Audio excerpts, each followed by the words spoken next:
pourquoi ton invocation n'est pas exaucée? Pourquoi est-ce que l'invocation de la personne est ainsi rejetée? Il y a effectivement à cela plusieurs explications.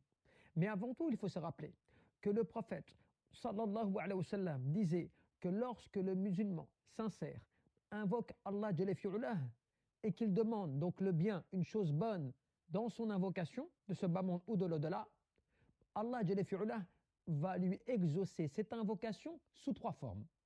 Soit il lui donne directement ce qu'il a demandé, soit il écarte de lui un mal qui devait le toucher, ou bien il lui préserve cette invocation pour le jour de la résurrection, quand il en aura sûrement le plus besoin. Mais il faut que tu te rappelles à cela, comme le disaient les érudits. L'invocation est une arme. L'invocation est une arme.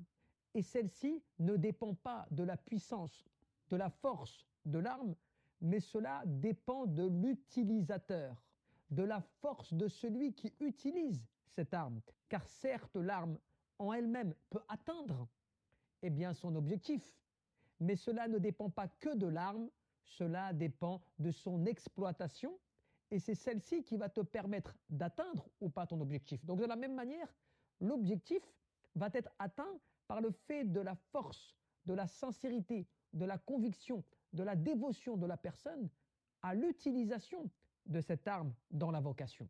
Donc ce qu'il faut, c'est faire attention à ton manque de sincérité, à ton cœur qui ne serait pas attaché à l'invocation, au doute que tu aurais que Allah Jalla fi'ulah pourrait exaucer ton invocation, au fait de consommer ou se vêtir de choses illicites et ainsi de suite, tout cela peut être des causes qui t'empêchent d'obtenir l'exaucement de tes invocations.